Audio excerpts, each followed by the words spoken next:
17장 마지막 시간으로 오늘은 세 번째 항을 함께 공부할 거예요. 세 번째 항은 제가 지난주에도 말씀드렸다시피 성도가 견인을 하는 와중에, 그런 인생 중에 여러 가지 시험에 빠지는 그러한 우리의 경험을 성경에서는 어떻게 말씀하시느냐, 그런 부분에 대해서 다루고 있습니다.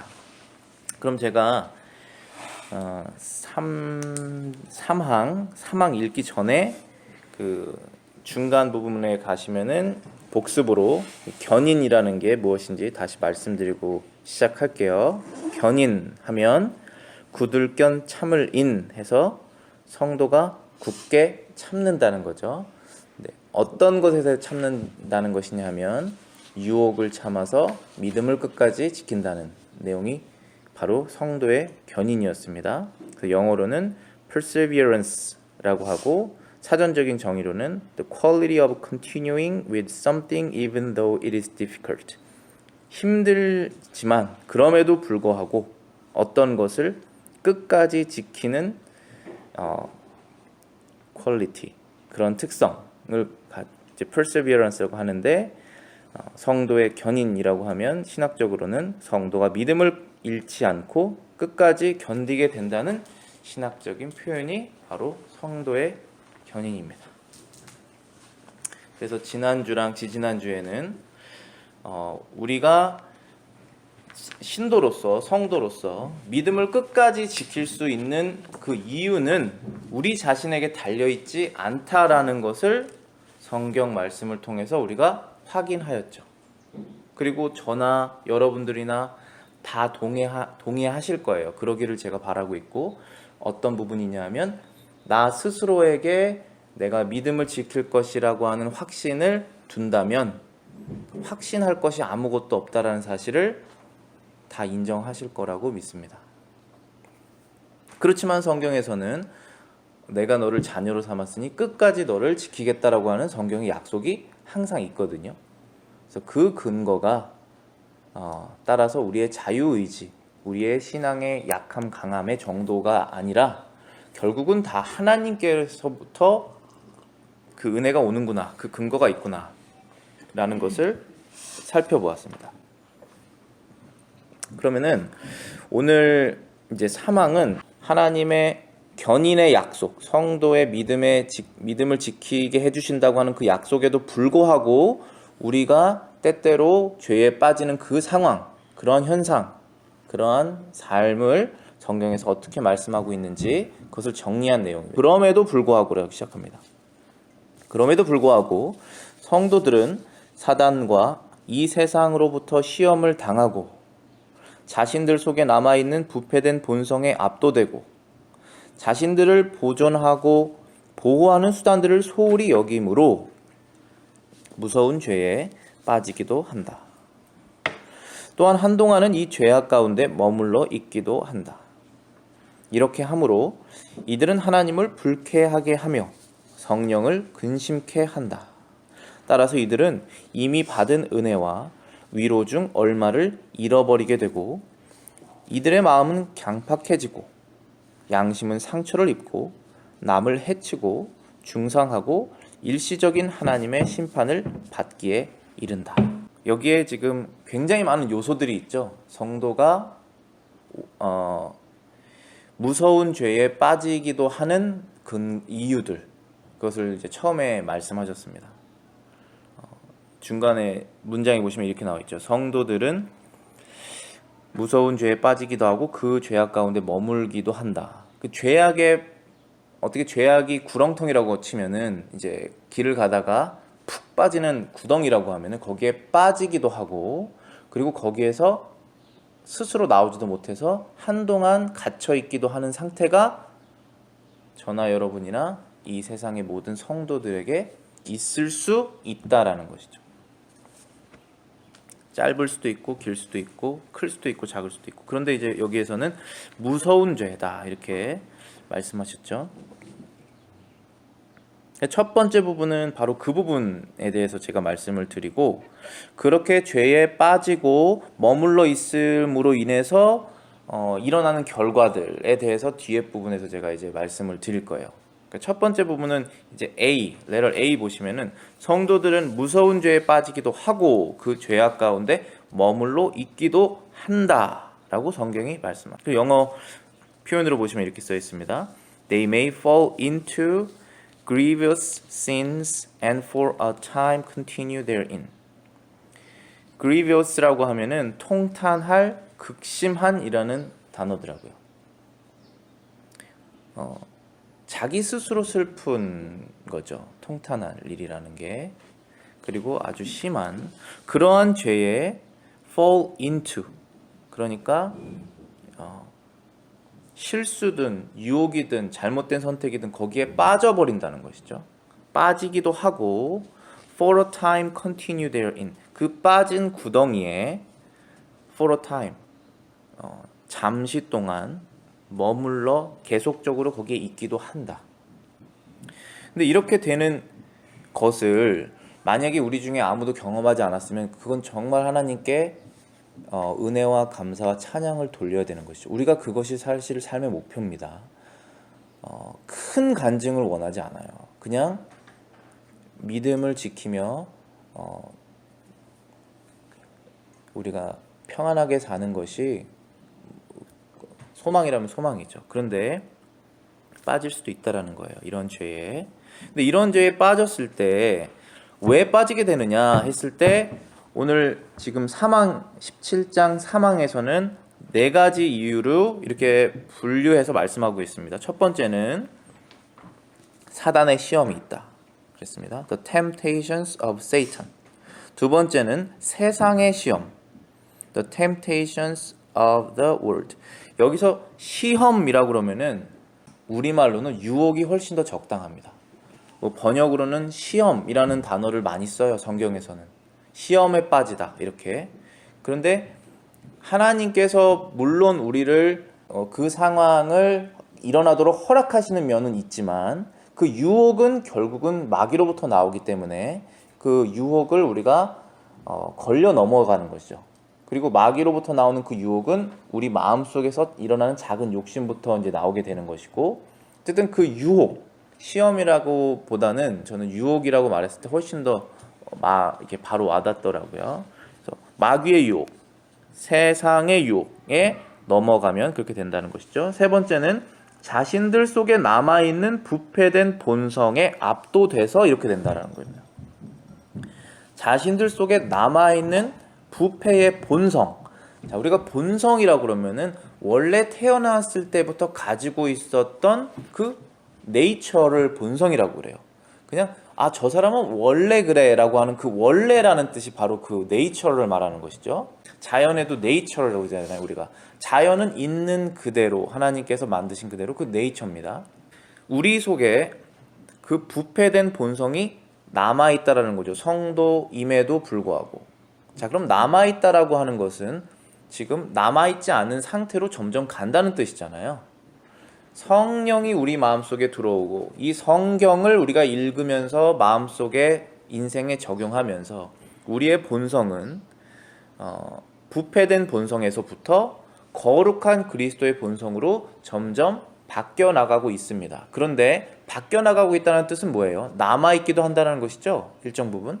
그 남아있는 본성이 크고 작고 간에 그 본성이 그 사람을 압도할 때가 있다라는 거예요. 작으면은 압도하지 않을까요? 압도할 때가 있습니다.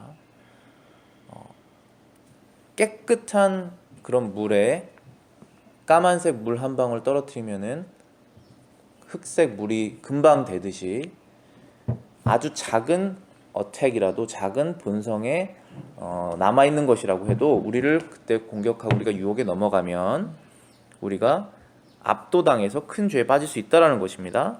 그래서 이 작은 본성의 부패, 남아있는 그 본성도 우리가 소홀히 그냥 지나갈 수 없겠죠. 죄성을. 그 네 번째는 자신들을 보존하고 보호하는 수단들을 소홀히 여겼기 때문이다. 그 영어 표현으로는 neglect of the means of their preservation. 그 means라고 그러면은 방법이라는 뜻이거든요. 방법. 근데 그들의 preservation, 그러니까 보호하다, 음식 썩지 않도록 보호하는 거를 이런 단어로 많이 쓰잖아요. 자기를 보호하도록 하나님께서 주신 수단들이 있어요. 이 죄로부터 보호받는 수단들이 있는데 그것을 어떻게 합니까? neglect라고 그러면은 무시한다는 뜻이에요. 어떠한 일이 있으면 그냥 neglect 하면은 무시하는 겁니다. 그것을 우리 표현으로는 소홀히 여긴다라고 표현했어요.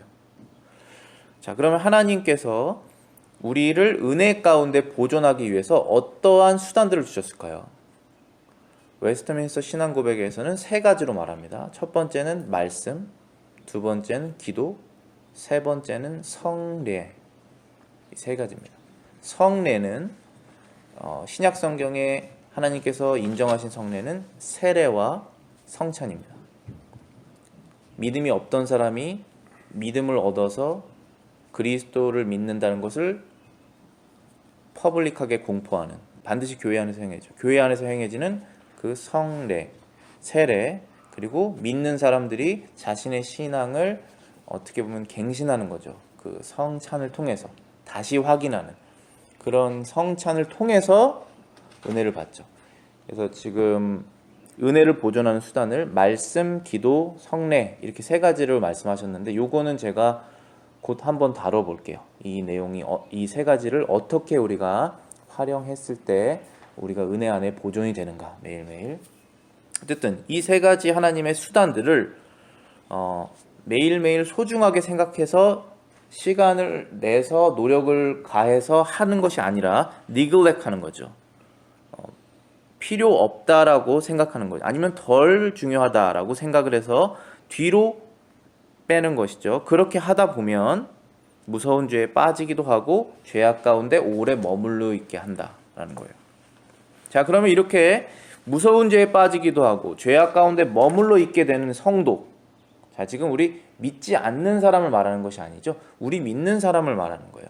우리 믿는 사람이 이렇게 죄에 빠지고 죄악 가운데 머물러 있으면 어떤 결과가 일어나게 됩니까? 첫 번째는 하나님을 불쾌하게 한다라고 써 있어요. incur God's displeasure. 불러일으킨다라는 뜻이에요. 하나님의 displeasure. 불쾌하게 하는 감정을 불러일으킨다. 하나님께서 불쾌한 감정을 갖고 계십니다. 그것을 우리가 일으킨다는 거예요. 두 번째는 성령을 근심하게 한다. grieve his Holy Spirit. 성령이 계시잖아요. 성부, 성자, 성령 중에. 근데 성경에 성령이 근심한다라는 표현을 로마서에 쓰세요. 그래서 성령이 우리 안에 없으면 근심하시지 않겠지만 성령이 우리 안에 내주하시면 우리가 성령과 함께 죄를 짓게 되는 것이잖아요. 그러면 그 죄를 지을 때 성령이 근심하신다는 거예요. 세 번째는 이미 받은 은혜와 위로 중 얼마를 잃어버리게 된다. 우리가 갖고 있는 은혜가 있습니다. 그리고 위로, 죄인임에도 불구하고 구원을 받은 그 위로가 있는데 그것을 어느 정도 잃어버린다는 거예요. 영어 표현으로는 to be deprived라고 그러면은 빼앗기는 거예요. 갖고 있는 건데 누가 뺏어가는 거예요. 그 유혹으로 인해서 죄의 결과가 나의 은혜를 가져가는 거예요. 네 번째는 마음이 강팍해진다. have their heart hardened. 마음이 딱딱해진다라는 거예요. 이거 무슨 뜻인지 아시죠? 마음이 부드러운 상태와 딱딱한 상태가 있는데 딱딱한 상태는 하나님께 나아갈 수 없는 회개하지 못하는 상태입니다. 자신의 잘못을 진심으로 고백할 수 없는 상태입니다. 그 상태로 자신의 마음이 변해버린다는 거예요. 큰 죄에 빠지고 그 가운데 계속 머물러 있을 때. 다섯 번째는 양심이 상처를 입는다. Their conscience wounded. 양심이 상처를 입는다. 이 양심은 어떤 양심일까요? 하나님께서 주인이 되는 양심입니다. 그 전에는 이 양심과 하나님이 관계가 없어요. 예수님을 믿기 전에는 이 양심이 자신의 양심입니다. 자기 자신이 주인이라고 생각을 해요. 그런데 예수님을 믿은 다음부터 이 양심의 주인이 하나님이라는 걸 알게 돼요. 그 뜻은 내가 양심에 어긋나는 일을 스스로 하지 못한다는 걸 알게 됩니다.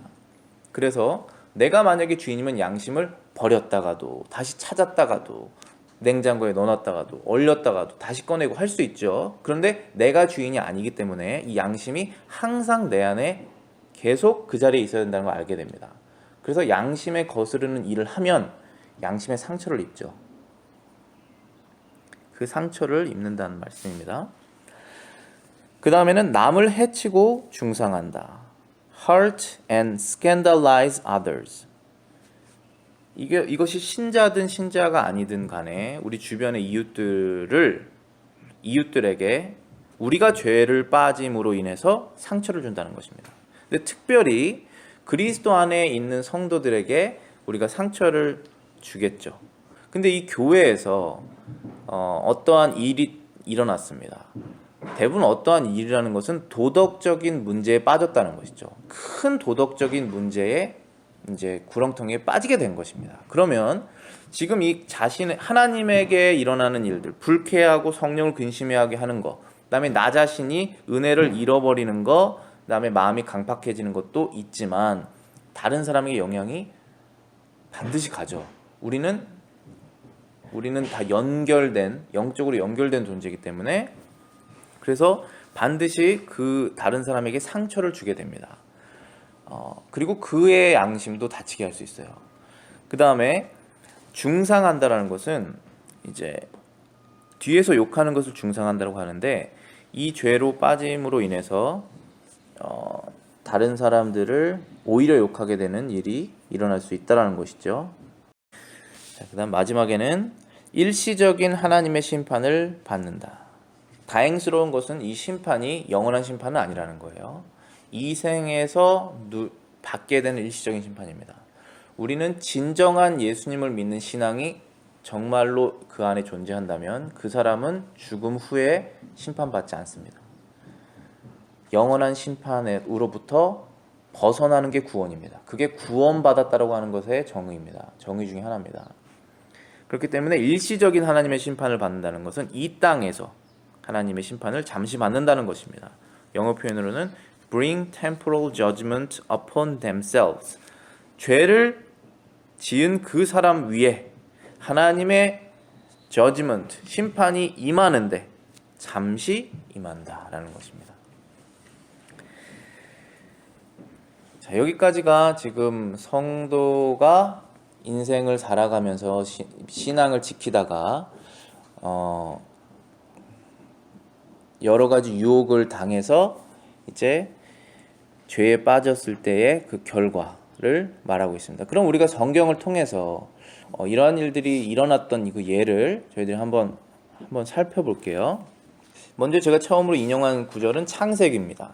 창세기 3장에는 당연히 인류의 첫 번째 죄가 기록되어 있기 때문에 우리 성도가 죄의 유혹에 넘어가는 것을 당연히 여기서부터 근거를 찾아야겠죠. 창세기 3장 6절 여자가 나무를 본즉 먹음직도 하고 보암직도 하고 지혜롭게 할 만큼 탐스럽게도 한 나무인지라. 여자가 그 열매를 따먹고 자기와 함께 있는 나무에게도 주매 그도 먹은지라. 자, 마귀의 유혹이죠. 그리고 그 유혹에 넘어갔습니다. 마귀라는 존재가 지금 우리가 사는 이 무신론적인 세대에서는 마귀라는 존재를 없다라고 말할 겁니다. 예전에는 그렇지 않았어요. 예전에는 유신론적인 세상이었기 때문에 예수님을 믿는 사람이든 믿지 않는 사람이든 다 어떠한 신적인 존재가 있다라고 생각했기 때문에 마귀의 존재를 다른 표현으로 썼겠지만 지금 이 시대에는 마귀가 없다라고 말하는 세대입니다. 그래서 이 마귀에 대한 존재를 무감각하게 만들죠. 그런데 마귀라는 존재는 영원히 이 세상 마지막 때까지 존재할 세상 권세를 잡은 자입니다. 그는 타락한 천사이며 성도들을 유혹해서 이 구렁텅이에 빠지게 하는 자고 개인을 무너뜨리고 가정을 무너뜨리고 국가가 해체되기를 원하는 그러한 존재입니다. 그런데 그가 하는 유혹이 항상 패턴이 똑같아요. 패턴이 동일합니다. 모양만 다를 뿐이지. 첫 번째가 본즉 먹음직도 하고 보암직도 하고 지혜롭게 할 만큼 탐스럽게도 한지라. 이 세 가지 유혹에 넘어간 것입니다. 근데 이 유혹을 요한 1서에서 이것이 세상적인 유혹이다라고 하고 다시 이 유혹에 대해서 말씀하십니다. 요한 1서 2장 15절부터 18절입니다. 이 세상이나 세상에 있는 것들을 사랑하지 말라. 누구든지 세상을 사랑하면 아버지의 사랑이 그 안에 있지 아니하니. 자, 여기까지만 보시면은 이 세상에 있는 것이나 세상을 사랑하지 말라라고 요한이 얘기를 하죠, 우리에게. 우리가 세상으로부터 벗어날 수가 없습니다. 우리가 살아있는 동안 세상에 이제 같이 사는 건데, 세상을 사랑하지 말라고 그랬고 세상에 있는 것들을 사랑하지 말라고 그랬습니다. 그런데 누구든지 세상을 사랑하면 아버지의 사랑이 그 안에 있지 아니하나니, 이 아버지의 사랑이 그 안에 있지 아니하나니를 두 가지 해석으로 해석할 수 있습니다. 하나는 그 사람이 하나님에 대한 사랑이 없기 때문이다 라고 해석할 수가 있고, 아니면 하나님께서 그에게 사랑을 주지 않은 사람이다 라고 해석할 수도 있습니다. 어쨌든 둘 중에 어떤 해석이든지 간에 이 사랑이라고 하는 부분이 없기 때문에 세상을 더 사랑한다는 것입니다. 그래서 우리가 세상으로부터 도망갈 수는 없지만 세상에 있는 것을 사용해야 되죠. 돈도 사용하고 시간도 사용하고 물질도 사용하고 뭘 다 사용합니다. 그것을 하나님을 사랑하는 마음에서 사용하는 것인지 아니면 내가 이것을 사랑해서 이것을 하는 것인지가 우리의 마음을 확인해야 된다는 내용이죠. 육신의 정욕, 안목의 정욕, 이생의 자랑, 이 세 가지입니다. 이 세 가지니 다 아버지께로 온 것이 아니다. 자, 세상 물건이 잘못됐다고 말하는 게 아니에요, 지금. 그것을 사랑하는 마음이, 그 나의 욕심과 욕망이 어디서부터 나오는 것이냐면 하나님을 사랑하는 것부터는 안 나왔다라는 거예요. 근데 그게 어떤 것이냐면은 육신의 정욕. 자, 그러면 첫 번째 이제 창세기 3장 6절에 보시면은 먹음직도 하고, 육신의 적용이라는 것은 먹어서 내가 배불러서 기분이 좋게 하려고 하는, 편하게 하려는 이런 마음이 있다라는 것입니다. 두 번째는 안목의 정욕. 창세기에서는 보암직도 하고 아주 아름다운 어떤 것을 보고 내가 그것을 갖고 싶다라고 하는 것입니다. 세 번째는 이생의 자랑. 이생이라고 그러면은 그냥 life입니다. life. 우리 이 삶 속에서의 자랑이라고 그랬는데 여기에선 다른 이제 영어 표현으로는 profit이라고 나와 있는 경우가 많아요. 이 땅에서 내가 어떤 것을 얻어서 그것이 자랑이 된다는 것이죠. 그러면 창세기 다시 가보시면은 지혜롭게 할 만큼 탐스럽기도 한 나무. 나 자신을 지혜롭게 할 만큼 탐스럽게 하고. 이 세 가지 하나님으로부터 나오지 않은 열정, 욕심, 유혹이 우리를 넘어뜨리게 한다는 거예요. 이것으로부터 넘어지면 큰 죄에 빠질 수 있다는 것이에요. 근데 우리가 빠지는 그 유혹이 다 이 카테고리에 들어가요. 이 세 가지가. 내가 편하거나 내가 기분이 좋으려고 하는 것, 그 다음에 보았을 때 저거 갖고 싶다라고 하는 것, 세 번째는 내가 이 세상에서 뭔가를 누리고 싶어하는, 아니면 자랑을 하고 싶어하는, 높아지려고 하는 그런 카테고리에 다 들어갑니다. 그래서 우리를 끊임없이 이것이 하나님께서 주신 생각인지 아닌지를 늘 이제 확인해야 되죠.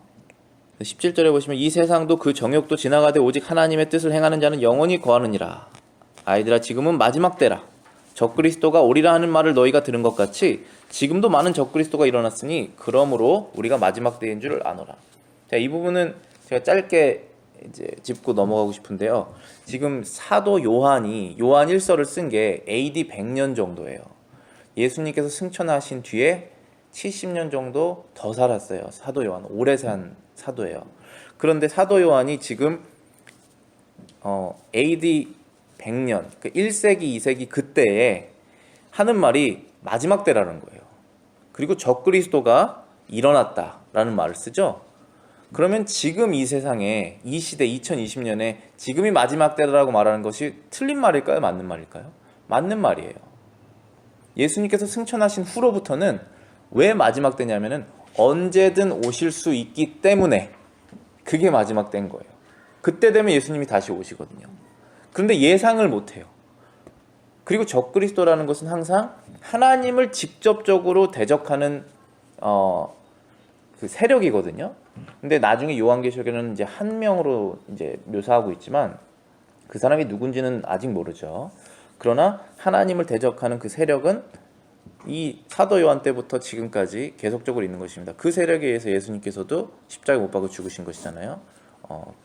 유대 즉 종교 지도자들, 로마 군인들, 이 두 가지 세력으로 인해서 예수님께서 십자가에 못 박아 죽으신 거 아니겠어요? 그럼 지금 우리는 그리스도인이라고 한다면 이 세력, 로마 지도자, 로마 군인, 무슨 뜻입니까? 이 나라 권력을 갖고 있는 사람들, 그 다음에 유대 종교 지도자 누굽니까?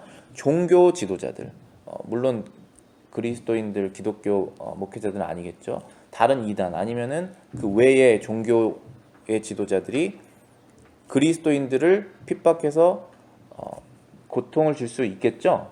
이런 시대에 늘 우리가 살아왔다는 거예요. 그리스도인들이. 지금은 우리가 물론 어느 정도 평화를 누리고 있는 시대긴 확실해요. 세계 2차 대전 이후로 한 70년 이 정도 평화를 누리고 있는 시대가 맞습니다. 그런데 그게 언제 끝날지는 몰라요. 성경에서도 항상 평화, 그 다음에 우상숭배, 그 다음에 전쟁, 평화, 우상숭배, 전쟁 계속 반복해서 일어났거든요. 지금도 이제 어떻게 될지 모릅니다. 어쨌든 지금이 마지막 때다. 그리고 적그리스도 세력이 있다라고 말하는 것은 지극히 성경적이고 사도 요한이 AD 100년부터 말씀하셨던 내용이라는 것이에요. 그래서 이 세력들은 항상 마귀의 유혹을 힘입어서 그걸 적극적으로 공개적으로 하는 세력들이기 때문에 그것에 의해서 우리가 속을 수가 있어요. 넘어갈 수가 있고 유혹을 당할 수가 있다는 거예요. 말씀드리는 것은 내면적으로 우리가 유혹에 넘어갈 수도 있지만 이 주변에 일어나는 상황들이 너무나 우리를 몰고 갈 수도 있다라는 말씀을 드리는 거예요. 누가복음 보겠습니다. 성령에 이끌려서 광야에서 40일 금식하실 때, 그때 마귀가 나타나서 40일 금식이 끝날 때 예수님을 유혹하는 장면입니다. 마귀가 3절에 지금 이렇게 말합니다. 누가복음 4장. 만일 하나님의 아들이든 이 돌을 명해서 뭐라고 합니까? 떡이 되게 하라, 빵이 되게 하라, 먹을 것이 되게 하라. 그랬더니 예수님께서 기록된 바 사람이 떡으로만 살 것이 아니다. 당연히 먹을 걸 먹어야 됩니다. 근데 그것만으로 살면 사람은 사람이 아니다라는 거예요. 그래서 첫 번째 그 유혹을 예수님께서 이렇게 끊으신 거죠. 창세기에도 먹음직도 하고, 그다음에 요한일서에서도 육신의 정욕, 예수님께서도 돌을 떡이 되라고 하는 그 마귀의 유혹을 뭐로 끊으셨어요? 말씀으로 끊으신 거예요. 신명기 8장 3절 말씀 인용하셔서 끊으셨습니다. 예수님께서 5절에 또 높은 곳으로 끌고 올라가서 마귀가 천하만국을 어떻게 해요? 보여줍니다. 천하만국을 지금 우리는 이렇게 높은 곳에 와서도 보지만 여러 가지 매체를 통해서 볼 수 있죠. 그것을 보는 것입니다. 보지 않으면 유혹이 좀 덜해요. 그런데 엄청나게 보여줍니다. 우리 눈에 여러 가지 방식을 통해서. 근데 그렇게 보면 어떠한 유혹이 됩니까? 보암직도 하고 하면서 내가 그걸 갖고 싶다는 마음이 드는 것이죠. 그때 이렇게 말하는 마귀가 이 영광을 다 너에게 줄 것이다. 네 눈에 보이는 이것을 다 줄 것이다. 그러면서 만일 내게 절을 하면, 그렇죠? 하나님을 배반하고 나에게 절을 하면 줄 것이다 라고 말합니다. 근데 실제로 줄 수 있습니까? 없습니까? 줄 수 있습니다. 왜냐하면 6절에 이 모든 권위와 영광을 내가 내게 주리라. 이것은 내게 넘겨준 것이므로 내가 원하는 자에게 준다. 어느 정도 사실입니다. 왜냐하면 마귀가 공중 권세를 잡은 자라고 말씀하시죠. 일정 기간 동안 예수님이 다시 오시기 전까지는 마귀는 사람을 흥하게도 할 수 있고 망하게도 할 수 있는 분명한 권세를 갖고 있습니다.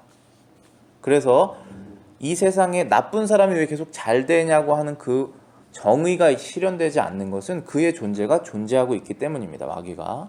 그래서 일정 부분 하나님의 그 허락 안에서, 하나님의 제재 안에서 그 일을 할 수가 있습니다. 그래서 절을 하라는 것이죠. 근데 절을 하면 실제로 받게 되기도 한다는 것이에요. 보이는 것을. 근데 예수님께서 기록된 바 주 하나님, 주 너의 하나님께 경배하고 다만 그를 섬기리라 하셨느니라. 신명기 6장 16절 말씀으로 그 마귀의 유혹을 말씀으로, 성령으로 끄는 거예요. 왜냐하면 하나님 말씀을 순종하기 때문에, 하나님을 사랑하기 때문에. 보이는 것보다 하나님을 더 귀하게 여기기 때문에 그런 것입니다. 9절에 세 번째는 성전 꼭대기에 세우고 만일 하나님의 아들이어든 여기서 뛰어내려라. 기록되었을 때 하나님이 너를 위하여 그 사자를 명하사 너를 지키게 하시리라 하였고 또한 그들이 손으로 너를 받들어 내 발이 돌에 부딪히지 않게 하시리라 하였느니라. 마귀가 한 말이에요. 시편 91편 11절 12절 인용해서 한 말입니다. 마귀가 성경을 모를까요? 마귀는 성경을 정확하게 알고 있습니다. 그런데 헷갈리게 해서 우리를 속게 하는 것입니다. 마귀는 정확하게 알아요. 뭐든지. 그런데 안 하고 싶을 뿐입니다. 그거를. 근데 우리를 속입니다. 그래서 우리는 속죠. 유혹에 넘어갑니다. 그렇지만 마귀는 안 속아요. 마귀는 안 하고 싶은 것입니다. 그걸. 순종을. 그래서 지금 하라는 게 뭐냐면은 하나님을 시험하라는 것이죠. 근데 왜 하나님을 시험하냐라고 했냐면은 만일 너가 하나님의 아들이어든 이런 일을 해도 죽지 않을 것이다. 그럼 어떻게 됩니까? 이 하나님의 아들이 천사로부터 받들어지는 거 보고 세상 사람들이 그를 높일 거 아니겠어요. 그렇죠? 이게 세 번째 패턴 유혹이에요. 지혜롭게 할 만큼 탐스럽게 한다. 이생의 자랑. 내가 다른 사람보다 높아지려고 하는 그 우리의 욕심을 마귀가 틈타서 하나님의 말씀에도 이렇게 써 있으니 해라라고 우리를 속인다는 것이죠. 그래서 그거를 덥석 물게 될 때가 있어요. 하나님의 이름을 감히 들먹거리면서 우리가 그것을 할 때가 있다라는 거예요. 마귀에게 속아서.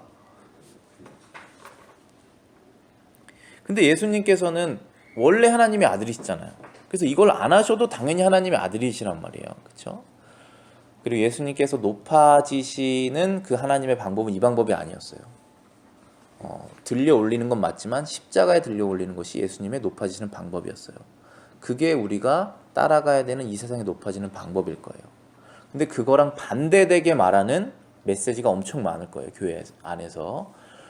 물론 그것이 다 거짓이라고 말할 수는 없지만 엄청나게 헷갈리게 하는 게 많습니다. 이렇게 예수님께서 세 가지 패턴의 마귀의 유혹을 말씀으로 이렇게 거부하신 거, 이기신 것도 저희가 보셨고, 거절하지 못하면 어떻게 되느냐? 사무엘하 12장 7절부터 15절에 이제 다윗이 하나님의 마음에 합하다고 기록되어 있는 다윗이 중대한 죄, 통탄할 죄에 빠지게 되죠. 제가 읽어보겠습니다. 나단이 다윗에게 이르되 당신이 그 사람이라. 지금 여기에서 말씀하시는 것은 다윗이 죄를 졌죠. 우리아의 아내 밧세바를 보았습니다. 자기가 사는 성에서. 근데 그 여자가 예뻐 보인 것입니다. 그래서 자기 아내로 삼고 싶었던 거예요. 그래서 가지고 싶었죠. 자기 아내로 갖고 싶었습니다. 그래서 우리아를 전장에 내보내서 제 최전방에 내보내서 죽였습니다. 죽일 수 있는 상황, 죽을 수밖에 없는 상황에 처했습니다. 그래서 우리아가 다윗의 예상대로 죽었죠. 그러면 이 우리아의 아내 밧세바는 법적으로 남편이 죽었기 때문에 자유입니다. 그래서 다윗이 이 우리아의 아내 밧세바를 취할 수 있었죠. 겉으로 봤을 때는 그 내막을 모르면은 다윗은 잘못한 게 없죠. 그런데 하나님께서는 그걸 아셨죠. 그래서 나단 선지자를 통해서 네가 무슨 짓을 했는지 지금 보아라라고 말한 거예요. 그랬더니 이스라엘 하나님 여호와께서 이와 같이 이르시기를 내가 너를 이스라엘 왕으로 기름 붓기 위하여 너를 사울의 손에서 구원하고 내 주인의 집을 내게 주고 내 주인의 아내들을 내 품에 두고 이스라엘과 유다 족속을 내게 맡겼느니라. 만일 그것이 부족하였을 것 같으면 내가 내게 이것저것을 더 주었으리라. 그런데 어찌하여 내가 여호와의 말씀을 업신여기고, 자 여기 나왔죠. 여호와의 말씀을 neglect 한다는 거예요. 덜 중요하다고 생각하는 거예요. 자신의 욕망으로 인해서. 그것이 육신의 정욕이든 안목의 정욕이든 이생의 자랑이든 그것으로 인해서 하나님의 말씀을 업신여긴다는 거예요. 그래서 하나님 보기에 악을 행하였다.